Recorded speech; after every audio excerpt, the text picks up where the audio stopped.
Hello. आज का अपना जो टॉपिक है वो एलोट्रोप्स का टॉपिक है। ठीक है, आज हम एलोट्रोप्स भी समझेंगे और साथ साथ फॉस्फोरस और सल्फर के एलोट्रोप्स पढ़ेंगे। ठीक है, एलोट्रोप्स क्या होते हैं? एलोट्रोप्स एलोट्रोप्स वो सब्सटेंस होते हैं जो सेम एलिमेंट के एटम से मिलकर बनते हैं। एलोट्रोप्स वो सब्सटेंस होते हैं जो सेम एलिमेंट के एटम से मिलकर बनते हैं, लेकिन उनके स्ट्रक्चर्स डिफरेंट होते हैं, फिजिकल और केमिकल प्रॉपर्टीज डिफरेंट होती है, बस फिजिकल स्टेट सेम होती है। एक मिनट लिख देता हूँ मैं। Those substance which are formed bye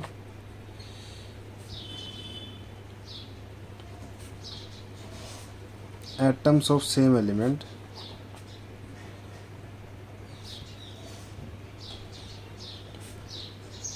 but have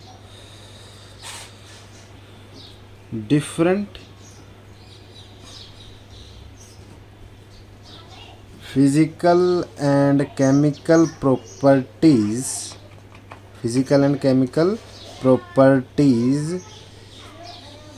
different structures वो सब्सटेंस जिनके जो सेम एलिमेंट के एटम से मिलकर बने, जिनकी फिजिकल केमिकल प्रॉपर्टी डिफरेंट हो, स्ट्रक्चर्स डिफरेंट हो, बट हैव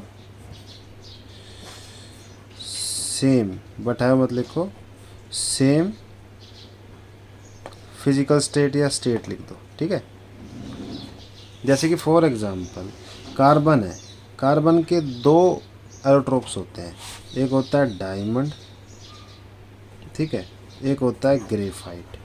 एक होता है डायमंड और एक होता है ग्रेफाइट। डायमंड जो होता है ना, ये भी कार्बन के एटम से मिलकर बना है, और ग्रेफाइट जो है वो भी कार्बन के एटम से मिलकर बना है, यानी ये दोनों सेम एलिमेंट के एटम से मिलकर बने हैं।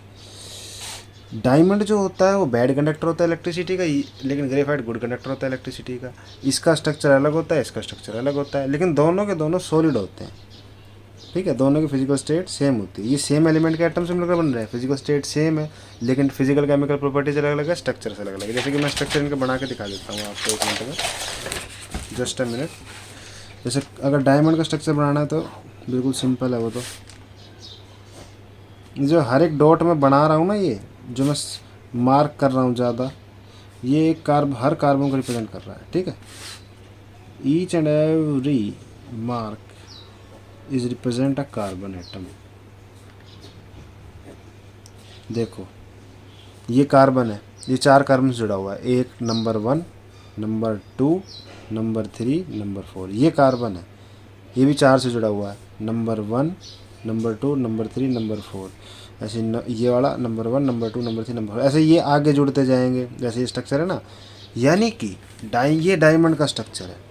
डायमंड के अंदर हर कार्बन एटम 4 कार्बन एटम से जुड़ा हुआ है, यानी एक कार्बन के पास एक भी इलेक्ट्रॉन फ्री नहीं है। कार्बन के पास 4 इलेक्ट्रॉन होता है वैलेंस शेल में, चारों के चारों उसने बॉन्ड बनाने में यूज़ कर लिए। लेकिन ग्रेफाइट का केस उल्टा है। ग्रेफाइट के अंदर हर कार्बन अपने 3 इलेक्ट्रॉन शेयर करता है, यानी उसके पास एक इलेक्ट्रॉन होता है फ्री मूव करने के लिए। इसलिए ग्रेफाइट कंडक्टर होता है, डायमंड कंडक्टर नहीं होता, क्योंकि डायमंड के पास तो इलेक्ट्रॉन है ही नहीं फ्री, लेकिन ग्रेफाइट के पास तो है, इसलिए ग्रेफाइट कंडक्टर होता है, लेकिन डायमंड नहीं होता। समझे? ये ग्रेफाइट का स्ट्रक्चर देखो, दोनों के स्ट्रक्चर अलग अलग है ना, डायमंड और ग्रेफाइट के, लेकिन दोनों के दोनों कार्बन एटम से मिलकर बने हैं। दोनों के दोनों की फिजिकल स्टेट सेम है, लेकिन स्ट्रक्चर अलग है और फिजिकल केमिकल प्रॉपर्टीज अलग है। देखो अब एक कार्बन पकड़ लो, ये कार्बन ही तो है। ये कार्बन कितना से जुड़ा हुआ है? 3 से, 1 2 3। ये कार्बन पकड़ लो, 1 2 और 3। इस कार्बन को पकड़ लो आप, ये भी 3 ही कार्बन एटम से जुड़ा हुआ है, एक कार्बन, 2 कार्बन और 3 कार्बन। यानी ग्रेफाइट में हर कार्बन 3 कार्बन एटम से जुड़ा हुआ होता है, लेकिन डायमंड में नहीं। तो एलोट्रोप्स वो सब्सटेंस होते हैं जो सेम एलिमेंट के एटम से मिलकर बनते हैं, सेम एलिमेंट के एटम से मिलकर बनते हैं। उनकी फिजिकल केमिकल प्रॉपर्टी डिफरेंट होती है, स्ट्रक्चर्स डिफरेंट होते हैं, लेकिन उनके पास जो चीज़ सेम होती है वो होती है, एक तो सेम एटम से मिलकर बनते हैं, और दूसरा उनकी फिजिकल स्टेट सेम होती है। ठीक है, अब हम फॉस्फोरस के एलोट्रोप्स पढ़ते हैं। Allotropes of phosphorus, allotropes of phosphorus. देखो वैसे तो फॉस्फोरस के बहुत सारे एलोट्रोप्स होते हैं, लेकिन हमें कुछ मेन पढ़ने हैं, जेईई मेंस, एडवांस और एनडीए के लिए और नीट के लिए। ठीक है, तो एलोट्रोप्स जो है ना फॉस्फोरस के, पहला है वाइट फॉस्फोरस, इसी से सारे बनते हैं एक तरह से। वाइट फॉस्फोरस, वाइट फॉस्फोरस को ही बोलते हैं येलो फॉस्फोरस, ठीक है, येलो फॉस्फोरस। और दूसरा है रेड फॉस्फोरस। इसके अलावा भी और दो हैं, वो मैं अभी 1 मिनट में बताता हूँ, पहले ये दोनों बता दूँ, ठीक है। रेड फॉस्फोरस और वाइट फॉस्फोरस, वाइट को येलो भी बोलते हैं। इन दोनों की अगर मैं बात करूँ, एक तरफ वाइट लूँ और एक तरफ रेड लूँ, इनकी अगर मैं बात करूँ स्टेबिलिटी और रिएक्टिविटी, स्टेबिलिटी और रिएक्टिविटी मतलब कौन सा ज़्यादा रिएक्टिव कौन सा कम रिएक्टिव है। देखो रेड मतलब होता है, एक तरह से ऐसे याद रखो, अगर आपको याद रखना है ना, ट्रिक क्या है, रेड मतलब होता है रुकना, यानी जो अपना आपको बदले नहीं, ठीक है। रेड फॉस्फोरस जो है ना, फॉस्फोरस और लिख लो पीछे, आप कहोगे ये रेड कलर है क्या, फॉस्फोरस, स्पेलिंग पे गौर मत करना यारो, ठीक है। रेड मतलब है रुकना, रेड फॉस्फोरस जो होता है वो रुका रहता है, मतलब वो बदलता नहीं है अपना आप को, और जो चीज़ अपना आप को ना बदले वही स्टेबल होती है, ठीक है। तो रेड फॉस्फोरस ज़्यादा स्टेबल होता है, ये स्टेबल है या फिर मोर स्टेबल है, ठीक है। और इसका अपोजिट वाइट होगा, ये मोर स्टेबल है तो ये लेस स्टेबल है, ये स्टेबल है तो ये अनस्टेबल है, अनस्टेबल लिखो या लेस स्टेबल लिखो, ठीक है। इसके अलावा रिएक्टिविटी, अब ये स्टेबल है तो ये किसी के साथ रिएक्ट ही नहीं करेगा, ये अपना को बदल नहीं रहा, तो ये रिएक्टिव नहीं होता, या फिर ये लेस रिएक्टिव होता है, ठीक है। अब ये अपना आपको, ये अनस्टेबल है तो ये फुदकेगा, इधर उधर घूमेगा, ठीक है। तो फिर इसका अपोजिट लिखना है, ये मोर रिएक्टिव होता है, ठीक है, मोर रिएक्टिव, समझ गए। तो रेड फॉस्फोरस जो होता है और वाइट फॉस्फोरस में फ़र्क है थोड़ा सा फिजिकल केमिकल प्रॉपर्टी में, कि रेड तो होता है वो स्टेबल है लेकिन वाइट स्टेबल नहीं है, रेड लेस रिएक्टिव है, वाइट मोर रिएक्टिव है, ठीक है। अब अगर आपको स्ट्रक्चर बनाना है ना इनके, बिल्कुल सिंपल, देखो वाइट फॉस्फोरस, वाइट फॉस्फोरस का स्ट्रक्चर देखना है तो ये ऐसा बनेगा, 1 2 3 4,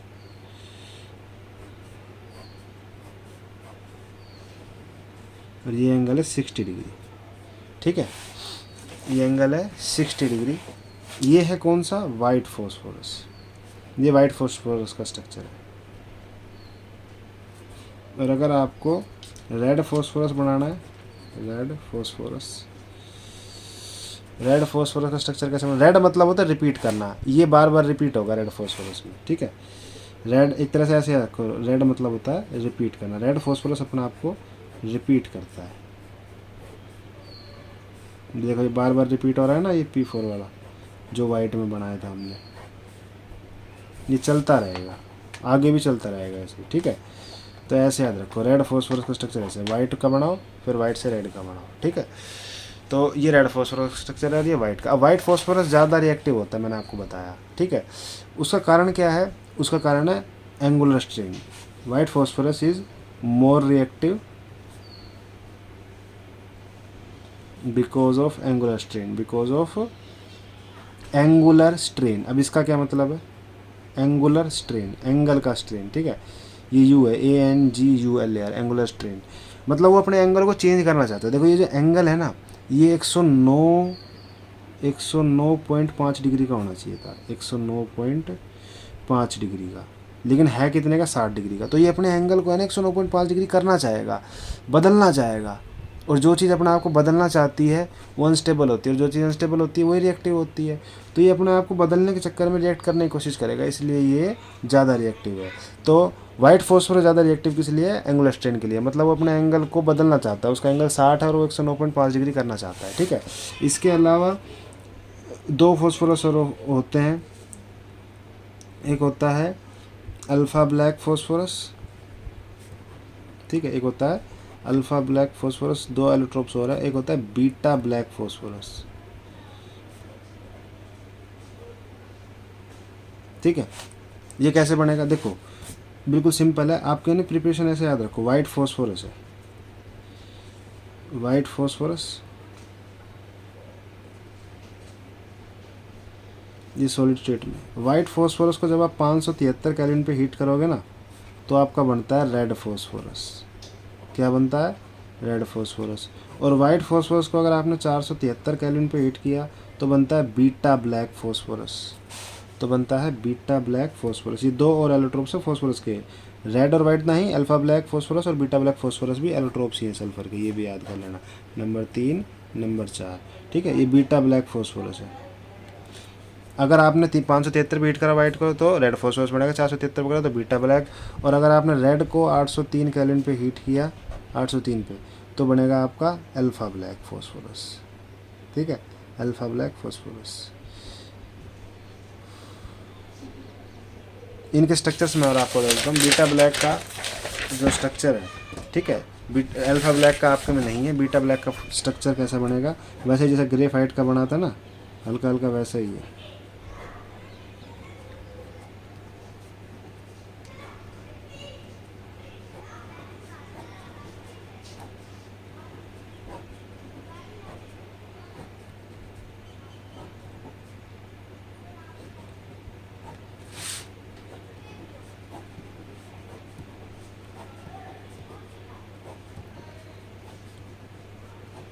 और ये एंगल जो होता है ना, ये इसके अंदर कितने डिग्री का होता है, 99 डिग्री का। ये क्या है, ये अल्फा ब्लैक नहीं, ये बीटा ब्लैक है, समझे, चौंक गए, समझ रहे हो तुम। तो ये फॉस्फोरस के एलोट्रोप्स थे। अब सल्फर के एलोट्रोप्स देख लेते हैं। एलोट्रोप्स ऑफ सल्फर, ठीक है। सल्फर के एलोट्रोप्स जो है ना, वो भी बहुत सारे होते हैं, लेकिन हमें 3 ही पढ़ने हैं। पहला है मोनोक्लिनिक सल्फर, मोनोक्लिनिक सल्फर, इसी और नहीं, इसका दूसरा नाम ले देते चलो। पहला है आपका रोम्बिक सल्फर, क्या नाम है, रोम्बिक या ऑर्थोरोम्बिक भी बोल लो, ऑर्थोरोम्बिक, रोम्बिक या ऑर्थोरोम्बिक सल्फर, रोम्बिक सल्फर या ऑर्थोरोम्बिक सल्फर, रोम्बिक सल्फर फिर ऑर्थोरोम्बिक सल्फर, या फिर अल्फा सल्फर भी बोलते हैं, जैसे बोलते हैं ओक्टाहेड्रल सल्फर, इसी को ही ओक्टाहेड्रल सल्फर, ठीक है। और दूसरा है मोनोक्लिनिक सल्फर, जैसे बोलते हैं बीटा सल्फर, ठीक है, मोनोक्लिनिक सल्फर और बीटा सल्फर, ठीक है। इनके फॉर्मूले होते हैं एसिड, ठीक है। इनकी अगर प्रिपरेशन पढ़नी है ना तो रोम्बिक सल्फर लो,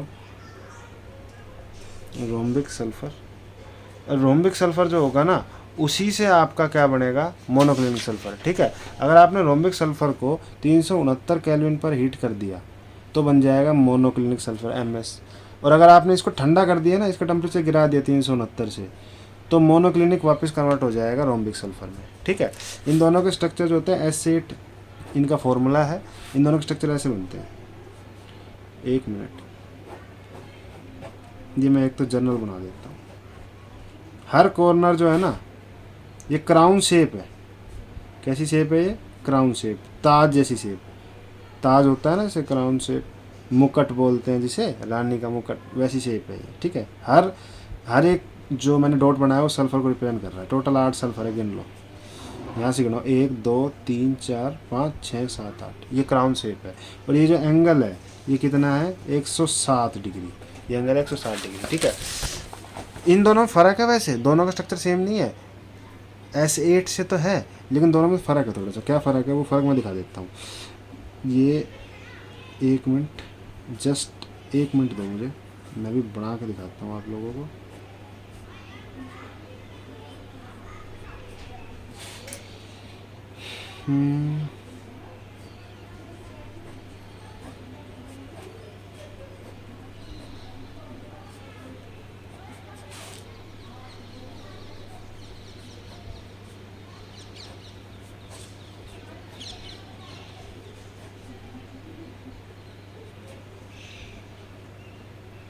ये है आपका अल्फा सल्फर या रोम्बिक सल्फर। देखो इसमें सेम टाइप से चेन जो लेयर है वो सेम है, ऐसी ही लेयर, ऐसी जैसी लेयर ऊपर है वैसी लेयर नीचे है, और जैसी लेयर यहाँ है वैसी लेयर नीचे है। लेकिन इसको अपोजिट कर दोगे ना, इसको पलट दोगे, इनको पलट दो, पहले ऐसी सीधी फिर उल्टी फिर उल्टी फिर सीधी, तो जो बनता है उसे बोलते हैं हम बीटा सल्फर, या उसे बोलते हैं क्या, मोनोक्लिनिक सल्फर। जैसे ये तो है रोम्बिक सल्फर। अब इनको है ना उल्टी फुल्टी लगा दो, अपोजिट लगा दो, जब लेयर सेम रहे ना, बदले ना तो बोलते हैं रोम्बिक, वरना वो बन जाता है आपका मोनोक्लिनिक। देखो अभी मैं बनाता हूँ आपके सामने।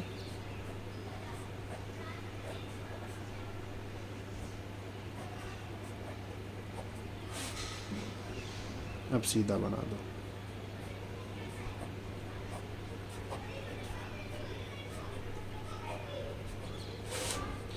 ये दोनों कनेक्ट हो गए आपस में। अब फिर उल्टा बना दो, मतलब उल्टा पुल्टा करते रहो। किस में? मोनोक्लिनिक में, रोम्बिक में मत कर देना। ये देखो पहले सीधी थी, फिर पहले उल्टी थी, जो लेयर थी पहली फिर सीधी होगी, फिर उल्टी होगी, फिर सीधी हो जाएगी। मतलब ये जो मोनोक्लिनिक और रोम्बिक सल्फर है ना, उनमें फ़र्क ये है कि दोनों एसिड से हैं, है तो दोनों एसिड ही, लेकिन एक में सीधे सीधे रहते हैं रोम्बिक में, और एक में लेयर उल्टी पुल्टी होती रहती है। ठीक है, ये कौन सा है? ये मोनोक्लिनिक है, बीटा सल्फर है। ठीक है, इसके बाद एक और एलोट्रोप्स है फॉस्फोर सल्फर का, सॉरी, जिसका नाम है एंजल सल्फर। एंजल सल्फर, इसे ई सल्फर बोलते हैं। इसकी क्राउन शेप होती है, ताज जैसी शेप होती है। ठीक है, किसकी? मोनोक्लिनिक या रोम्बिक की, ई सल्फर। अब है ना, आप थोड़ा कंफ्यूज हो रहे होंगे, आपने जगह जगह पढ़ा होगा कि मोनोक्लिनिक जो है उसमें शायद आपको पढ़ा देते हैं S6 और एसिड पढ़ा देते हैं रोम्बिक में। ऐसा कुछ नहीं है, मोनोक्लिनिक दोनों एक ही नाम है। मैंने बहुत अच्छे से पढ़ रखा है टॉपिक, और आपसे तो ज़्यादा ही मैं पढ़ा लिखा हूँ जब आपको पढ़ा रहा हूँ, तो बिल्कुल कोई डाउट नहीं, मैंने बिल्कुल आपको जो पढ़ाया सही पढ़ाया, कोई गलत नहीं है इसमें। ठीक है, हाँ, कोई घबराने की ज़रूरत नहीं है, मैंने जो पढ़ाया बिल्कुल सही पढ़ाया, आप कहीं भी ढूंढ सकते हो। एंजल सल्फर या ई सल्फर इसे बोलते हैं S6, और ये चेयर फॉर्म का होता है। ठीक है, एंजल सल्फर या ई सल्फर कैसी फॉर्म होती है? Chair form. देखो ऐसे बनता है ये।